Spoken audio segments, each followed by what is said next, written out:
بسم اللہ الرحمن الرحیم۔ السلام علیکم ناظرین، چینل مدار العالمین کی جانب سے حضرت صالح علیہ السلام اور اونٹنی کا ایک واقعہ۔ یہ وہ زمانہ تھا جب عرب میں قوم سمود کا ڈنکا بجتا تھا۔ یہ لوگ زیادہ تر کھیتی باڑی کرتے تھے۔ اللہ تعالیٰ نے ان کی زمین کو بڑی زرخیزی عطا کی تھی، مٹی میں بڑی طاقت تھی، فصل خوب ہوتی، پانی بھی بہت تھا۔ لوگوں نے کنویں کھودے ہوئے تھے۔ دراصل یہ اپنے وقت کے بہترین انجینئر تھے۔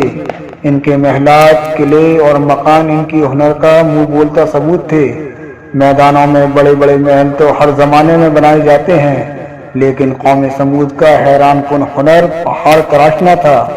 یہ لوگ کسی مناسب پہاڑ کا انتخاب کرتے، پھر اسے تراشنا شروع کر دیتے، یہاں تک کہ پہاڑ میں مکان بنا ڈالتے۔ یہ مکان غارنما ہرگز نہیں تھے، بلکہ ان میں ہوا اور روشنی کا مناسب انتظام ہوتا۔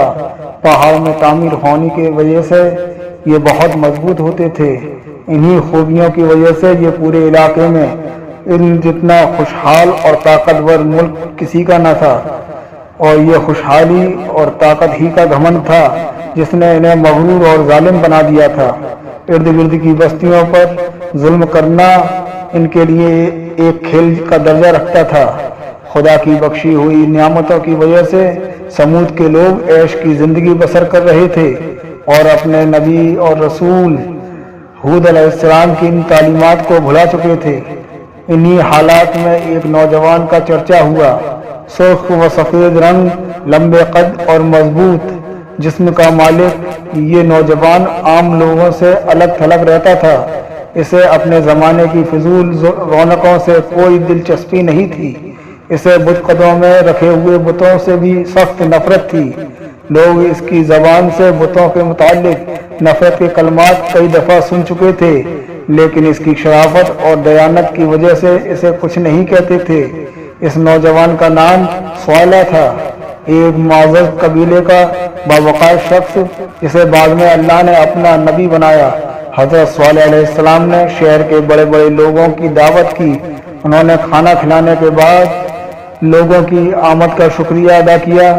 انہیں بلانے کا مقصد بتاتے ہوئے کہا، اے لوگوں، آج میں نے تمہیں وہ باتیں یاد دلانے کے لیے یہاں بلایا ہے جن کو تم بھول چکے ہو۔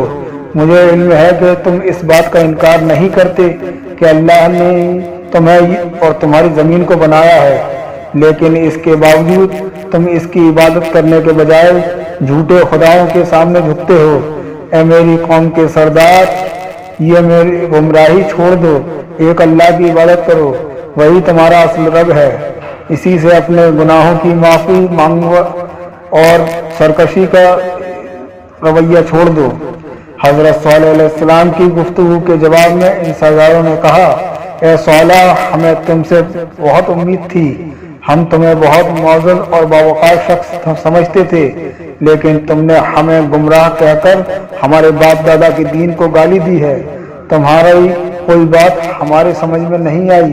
آخر ہم ان خداؤں کی پوجا کیوں چھوڑ دیں جن کو ہمارے باپ دادا پوجتے رہے ہیں؟ تم نے ہمیں بہت مایوس کیا ہے۔ حضرت صالح علیہ السلام نے انہیں سمجھانا چاہا، لیکن وہ ناراض ہو کر وہاں سے اٹھ آئے۔ انہوں نے حضرت صالح علیہ السلام کو خبردار کیا کہ اگر انہوں نے یہ باتیں عام لوگوں میں کہیں تو نتائج کے خود ذمہ دار ہوں گے۔ حضرت صالح علیہ السلام نے سرداروں کی دھمکی کو کوئی اہمیت نہ دی اور اپنی رسالت کا عام اعلان کر دیا۔ یہ خبر جنگل کی آگ کی طرح پھیل گئی کہ صالح نے رسول اللہ ہونے کا دعویٰ کر دیا ہے۔ انہوں نے اپنی قوم کو بتایا کہ وہ حضرت نوح اور ہود کی طرح کے رسول ہیں۔ ان کا انکار کرنے پر اللہ پر عذاب نازل کرے گا، اللہ ان پر عذاب نازل کرے گا۔ مگر طاقت کے غرور میں پڑے ہوئے سرداروں اور مذہبی لیڈروں نے لوگوں کو یہ کہہ کر تسلی دی کہ اگر وہ اللہ کی نافرمانی کر رہے ہوتے اور گناہ کی زندگی بسر کر رہے ہوتے تو اللہ انہیں پورے عرب میں اتنی عزت نہ دیتا، ان کے زمینوں کو اتنا سرسبز نہ بناتا اور ان کے محل اور پہاڑوں میں تراشے ہوئے مکان اتنے عمدہ نہ ہوتے۔ بت خانوں کے مالک یعنی کاہن کہتے، اے لوگوں خود سوچو، جو ہاتھ گناہگار ہوں ان ہاتھوں میں اللہ یہ ہنر کیوں پیدا کرے گا جن کی وجہ سے پوری دنیا میں معزز بن جائیں۔ کچھ چھوٹے دانش ورد دور کی کوڑی لائے اور کہنے لگے، دراصل یہ صالح علیہ السلام کا علیحدہ اور تنہا رہنے سے نعوذ باللہ ذہنی توازن بگڑ گیا ہے، اس لیے یہ اپنے باپ دادا کو گمراہ قرار دے کر ایسی بہکی بہکی باتیں کر رہا ہے۔ کچھ زیادہ ہمدردی جتاتے ہوئے تو کہتے کہ بیچارے صالح پر کسی بدو کا سایہ پڑ گیا ہے۔ بعض تو یہ کہتے باز نہ آئے کہ صالح جادوگر ہو گیا ہے۔ کچھ سردار کہتے ہمیں یقین ہے کہ صالح نے یہ سایہ چکر اس لیے چلایا ہے کہ وہ لوگوں کے بیوقوف بنا کر ان کا سردار بن جائے، یہ بہت چالاک شخص ہے۔ لیکن حضرت صالح علیہ السلام نے سرداروں اور بت قدوں کے کہانوں کی باتوں کو کوئی پرواہ نہ کی اور اپنی تبلیغ جاری رکھی۔ آپ کی کوششوں سے کچھ لوگوں نے ایمان قبول کر لیا اور آپ کے رسول ہونے کا اقرار کر کے شرک اور بری باتوں سے باز آ گئے۔ ان میں اکثر ایسے تھے جو غریب اور عام لوگ تھے۔ قوم کے سرداروں نے ان ایمان لانے والوں کو بیوقوف قرار دیا اور حضرت صالح علیہ السلام کو خوب مذاق اڑایا۔ کئی برسوں تک تبلیغ کے بعد سمودی قوم آپ سے تنگ آ گئی۔ وہ آپ کو اپنے طاقتور قبیلے کا معزز شخص ہونے کی وجہ سے کوئی نقصان بھی نہیں پہنچا سکتی تھی۔ ان دونوں قبیلے کے کسی فرد کے قتل ہونے پر جنگ کا لمبا سلسلہ شروع ہو جاتا تھا۔ چنانچہ قوم کے سرداروں نے بت قدوں کے کانوں سے مل کر ایک وفد بنایا۔ یہ لوگ حضرت صالح علیہ السلام کے پاس گئے اور کہا، اے صالح، ہم تمہاری باتوں سے سخت تنگ آ گئے ہیں۔ تمہاری عذاب کی دھمکیوں نے ہمارا جینا مشکل کر دیا ہے۔ ہماری خوشحال اور رنگین زندگی کو تم نے کباب میں ہڈی بن کر تباہ کر دیا ہے۔ اس موقع پر ہم تم سے صاف صاف باتیں کرنا چاہتے ہیں، وہ یہ کہ تم کوئی معجزہ دکھاؤ۔ اگر تم نے ایسا کر دیا تو ہم تم پر ایمان لے آئیں گے۔ تب ایک دن حضرت صالح علیہ السلام نے اللہ کے حکم پر ایک اونٹنی کی طرف اشارہ کرتے ہوئے کہا، یہ اونٹنی اللہ کی نشانی ہے، یہ تمہارے مطالبے پر بھیجی گئی ہے، اس لیے ایک دن یہ پانی پیے گی اور دوسرے دن تم۔ اگر اس اونٹنی کے باری کے دن تم نے کنویں سے پانی حاصل کرنے کی کوشش کی یا اس اونٹنی کو نقصان پہنچایا تو تم پر اللہ کا عذاب آ جائے گا۔ قوم کے سردار بہت ڈرے۔ وہ کچھ عرصے تو حضرت صالح علیہ السلام کے کہنے کے مطابق اس پابندی پر عمل کرتے رہے، لیکن جلد ہی ان کا صبر ختم ہو گیا۔ انہیں اپنا یوں پابند ہونا ایک آنکھ نہ بھایا۔ وہ اونٹنی کو اپنی چراگاہوں میں چرتا دیکھے تو سخت غصہ کھاتے۔